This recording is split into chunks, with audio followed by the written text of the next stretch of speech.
வாழ்க வளமுடன். ஹாய் சகோஸ். இதயம் மீட்டும் மெல்லிசை போல உங்கள் மனதை மயக்கப் போகும் எழுத்தாளர் தீபா பாபு அவர்களின் கற்பனை சிதறலுக்குள் நம் பயணத்தை தொடங்கலாமா? அத்தியாயம் 24. மறுநாள் அலுவலகம் கிளம்பிக் கொண்டிருந்த வினயாவிற்கு முதல் நாளைய நிகழ்வுகள் யாவும் நினைவுக்கு வந்து அவள் கன்னங்களை மீண்டும் சிவக்க வைத்தது. அவனுக்கு ரொம்பதான் திமிரு. எவ்வளவு தைரியம் இருந்தா என் தோள்களை கை போட்டு அணைச்சபடி காரை கூட்டிட்டு வருவான். இந்த லட்சணத்துல அவ கிண்டனுக்கு வழி செய்வது போல அன்பே என் அன்பே பாடல ஏன் போட்டான்னு அவன்கிட்ட சண்டை போட்டு அதுக்கப்புறம் அவனை சமாளிக்க முடியாம ஏகத்துக்கும் தடுமாறி என் மனசுல அவன் இருக்கிறான்றத அறகுறையா காட்டி கொடுத்துட்ட. இதுக்கு மேலேயும் அவன்கிட்ட இருந்து நம்மால தப்பிக்க முடியுமா?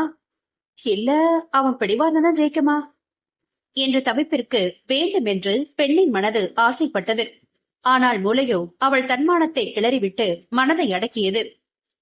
உள்ளிருந்து என்ற பெரு மூச்சொன்று கிளம்ப தன் நினைவுகளை எல்லாம் ஒதுக்கி தள்ளிவிட்டு காலணிகளை மாட்டிக்கொண்டு கிளம்பினாள். கம்பெனி காம்பவுண்டுக்குள் நுழையும் பொழுதே இதயம் படபடக்க தொடங்கிவிட்டது. கடவுளே, அவன் முன்னாடி என் மூஞ்சில எந்த உணர்வையும் காட்டிக்க கூடாது என்று வேண்டியவாறு உள்ளே சென்றாள். விஷ்ணு வந்திருக்க கூடாது என பிரார்த்தித்த வண்ணம் கதவை திறந்தாள். நல்ல வேளையாக அவன் இன்னும் வரவில்லை. அப்பாடா என்கிற நிம்மதி பெருமூச்சோடு தன் சீட்டில் அமர்ந்தாள் வினயா. அவன் வருவதற்குள் முழுமையாக நம்மை வேலைகளில் ஈடுபடுத்திக் கொள்ள வேண்டும் என்று வேகமாக கம்ப்யூட்டரை இயக்கினாள். தன் வேலையில் மூழ்கி இருந்தாலும் அவ்வப்போது அவள் விழிகள் அவன் வருகிறானா என்று கதவை ஒரு பார்வை பார்த்தது. மதிய உணவு நேரமே வந்துவிட்டது. அவன் வரவில்லை. என்னவாயிற்று அவனுக்கு? ஏன் இன்னும் வரவில்லை? ஒரு போன் செய்து கூட என்ன ஏதுவென்று விவரம் எதுவும் சொல்லவில்லையே என்று தனக்குள் வெகுவாக குழம்ப ஆரம்பித்தாள் வினயா. அது மட்டுமல்லாமல் திடீரென்று சொல்லாமல் கொள்ளாமல் வராமல் இருப்பதற்கு விஷ்ணு ஒன்றும் பொறுப்பற்றவன் கிடையாது. அவளால் அதன் பிறகு முழுதாக 10 நிமிடங்கள் கூட பொறுமையாக இருக்க முடியவில்லை. ஒரு முடிவோடு வேகமாக விபியின் அறை முன் நின்று கதவை தட்ட எத்தனிக்கும் பொழுதுதான் மெல்லிய தயக்கம் ஏற்பட்டது. இப்போ இவர்கிட்ட அவனை பத்தி விசாரிக்கிறது சரி வருமா? சில நொடிகள் தவிப்புடன் கைகளை பிசைந்தவள் பின் மெல்ல தலையசைத்து தன் தயக்கத்தை உதறிவிட்டு கதவை தட்டினாள். எஸ், கம் இன்.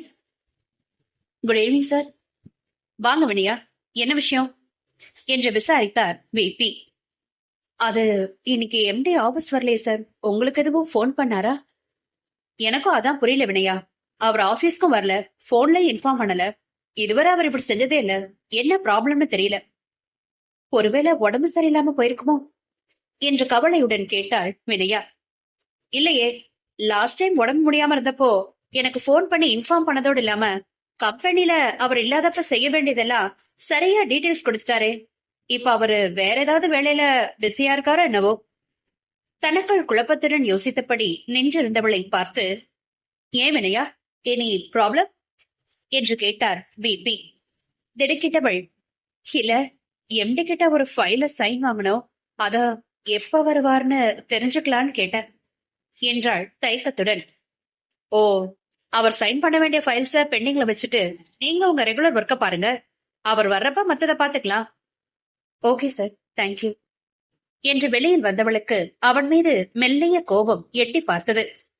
அவனோட பிஏனா எனக்கு தான் முதல்ல அவனை பத்தின விஷயங்கள் எல்லாம் ஃபிங்கர் டிப்ஸ்ல இருக்கணும். இப்படி அடுத்தவங்க கிட்ட அவனை விசாரிக்கிற அளவுக்கு வச்சுட்டானே என்று உள்ளம் குமைந்தாள். அந்த கடுப்பில் அவளால் அதன்பின் எந்த வேலையையும் உருப்படியாக செய்ய முடியவில்லை. அவன் மீது சொல்லொன்னா கோபத்துடன் அவனின் வருகைக்காக அப்போதிருந்தே காத்திருக்க ஆரம்பித்தாள் வினயா. பெண்ணை இக்கட்டில் நிறுத்தி தன் மீதுள்ள காதலை ஒத்துக்கொள்ள வைக்க முடிவு செய்து காய்களை நகர்த்தி கொண்டிருப்பவன் அவ்வளவு சீக்கிரத்தில் அவளுக்கு அமைதியை தந்து விடுவானா என்ன? ஒவ்வொரு நாளாக கடக்க கடக்க ஒவ்வொரு விதமான சிந்தனையில் சிக்கி விஷ்ணுவை சுற்றியே நாயகியின் மனது வலம் வந்து கொண்டிருந்தது. அவனை பற்றி முதல் நாள் விபியிடம் விசாரித்ததோடு சரி. அதன் பிறகு ஒருவரிடமும் கேட்க முயலவும் இல்லை, அவளுக்கு பிடிக்கவும் இல்லை. விஷ்ணு மீது கண்மூடித்தனமான கோபம் கோபம் என்று மட்டுமே காத்து கொண்டிருந்தாள் வினயா. எத்தனை பொறுப்பற்றவனாக இருக்கிறான் என்று ஆத்திரத்தில் பொங்கும் பொழுதே கம்பெனியில் எந்த வேலையும் நிற்காமல் அவனின் வருகை இல்லாமலே அவனுடைய நிர்வாகத் துறையால் சிறப்பாக நடந்தேறிக் கொண்டிருப்பது அவளுக்கு புரிந்தது. அப்பொழுது அவன் எங்கேயோ யாரையோ தொடர்பு கொண்டுதான் அவ்வேளைகளை முடிக்க வைக்கிறான் என்பது இன்னும் கொஞ்சம் யோசித்தாலே புரிந்துவிடும். ஆனால் தன்னிடம் எதுவும் சொல்லாமல் அவன் வராமல் இருப்பது மட்டுமே அவளுக்கு பெரியதாக தோன்றிவிட மற்றைய சிந்தனை யாவும் விழிப்பு நிலையில் இல்லாமல் உறங்கி போனது. நாட்கள் மெல்ல கடந்து வாரத்தை எட்டவும் அவளுக்குள் இருக்கின்ற உணர்வுகள் யாவும் மற்றதை மறந்து குழப்ப நிலையில் மிதக்க ஆரம்பித்தன. கோபம் மறைந்து அவனுக்கு என்ன வாயிற்று என்கிற பிரதான கேள்வியை முதன்மையாக மூளையை ஆக்கிரமிக்க அவனின் நலம் குறித்து மீண்டும் மீண்டும் அவள் மனம் சந்தேகம் எழுப்ப துவங்கியது. அன்று விபியிடம் பேசியது போல் ஏதாவது உடம்பு முடியாமல் போயிருக்குமோ, அதற்காக ஏதாவது மெடிக்கல் ட்ரீட்மெண்டில் ரெஸ்ட் எடுத்துட்டு இருப்பானோ என்கிற கவலை நெஞ்சை அரிக்க துவங்கவும் தூக்கமின்றி தவிக்க ஆரம்பித்தாள் வினயா. அவன் மொபைலுக்கு போன் செய்து நேரடியாகவே அவனுடைய நலத்தை விசாரித்து விடலாம் என்று ஒரு வேகம் பிறந்தாலும், உனக்கென்ன ஏமல தனிப்பட்ட அக்கற, போனெல்லாம் செய்யற என்று விஷ்ணு கேட்டாள். என்ன செய்வது என்கிற பயமும் உடன் பிறக்கவும் அந்த முயற்சியை கைவிட்டாள். எண்ணங்கள் முழுவதும் அவன் மருத்துவமனையில் இருப்பது போல சித்தரித்துக் கொண்டிருக்க உறக்கமில்லாமல் உருண்டு கொண்டிருந்தவளுக்கு அதிகாலையில்தான் தன்னை மீறி தூக்கம் வந்தது. ஆனால் அதுவும் அவளுக்கு மோசமான கனவை கொடுக்கத்தான் வந்திருக்கும் போலிருக்கிறது. புகை மூட்டமாக முதலில் ஏதோ ஏதோ காட்சிகள் தெரிய, அடுத்து பெரிய தொலைக்காட்சி திரை ஒன்று தெளிவாக அவள் பார்வைக்கு தெரிய ஆரம்பித்தது. இளம் தொழிலதிபர் ஒருவர் சென்னைக்கு அருகே நடந்த கோரமான விபத்தொன்றில் சிக்கி பரிதாபமாக உயிரிழந்தார் என்கிற செய்தி ஓடிக்கொண்டிருப்பதை கண்டதும் தான் தாமதம். அல்லறி அடித்துக் கொண்டு எழுந்தமர்ந்தாள் வினயா. ஒன்றும் புரியாமல் நடுக்கத்துடன் மலங்க விழித்தபடி சுற்றுமுற்றும் பார்த்தவளுக்கு மெல்ல புலன்கள் வேலை செய்ய அது கனவென்று புரிந்தது. இரு கைகளாலும் தலையை இறுக பிடித்தவள், கடவுளே, எத்தனை கொடுமையான கனவு! நல்லவேளை பேரையோ புகைப்படத்தையோ அதுல காமிக்கல என்று எண்ணியவளின் விழிகளில் நீர்மணிகள் பெருக்கெடுத்து வழிந்தது. அப்பா அம்மாவுக்கு நடந்த மாதிரி ஏதாவது என்பதற்கு மேல் அவளது சிந்தனை செல்ல மறுக்க நெஞ்சை அழுந்த பிடித்துக் கொண்டவள் அப்படியே சிறிது நேரம் உள்ளிருந்து அதிவேகமாக துடிக்கும் இதய ஓசையை கேட்டபடி அசைவின்றி அமர்ந்திருந்தாள். அது வெறும் கனவு, உண்மை அல்ல. அது வெறும் கனவு, உண்மை அல்ல. தனக்குள் மந்திரமாக அந்த வரிகளை திரும்ப திரும்ப ஜெபித்தபடி இருந்தவளின் உள்ளம் சற்றும் அமைதியடைய மறுத்தது. அவன் குரலை அப்பொழுதே கேட்டால் மாத்திரமே தன் படபடப்பு குறையும் என்பதை புரிந்தவளால் அதை செயல்படுத்த மட்டும் இன்னமும் துணிவு வரவில்லை.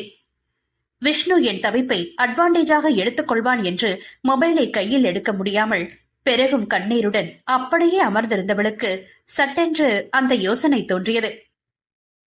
Public booth? ஆம், பப்ளிக் பூத்திலிருந்து அழைத்தால் அவனுக்கு யார் என்று தெரியாது. தேர்வு கிடைத்ததும் பதற்றமும் கவலையும் சற்றே மட்டுப்பட வேகமாக முகத்தை துடைத்துவிட்டு திரும்பி நேரம் பார்த்தாள்.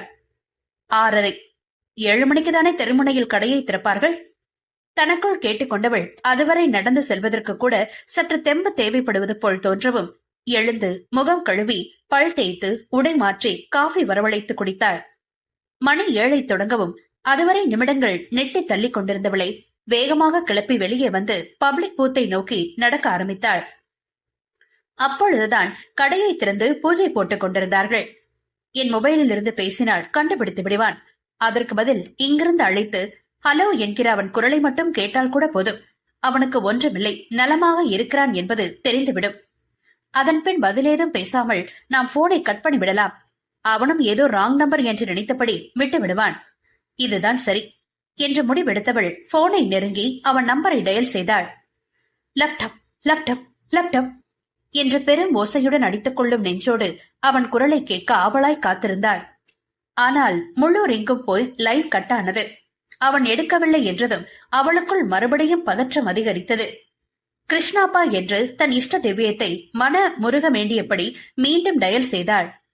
இம்முறை உடனே எடுத்து ஹலோ என்றவள் வயிற்றில் பாலை வார்த்தான் விஷ்ணு. அவன் குரலை கேட்டதும் கண்கள் இரண்டும் கலங்கி போனது. உணர்வுகளின் வேகத்தில் உள்ளிருந்து வேகமாக விம்பல் ஒன்று வெடித்து வெளிவர பார்க்கவும் அவசரமாக வாயை இறுக பொத்திக் கொண்டாள் வினயா.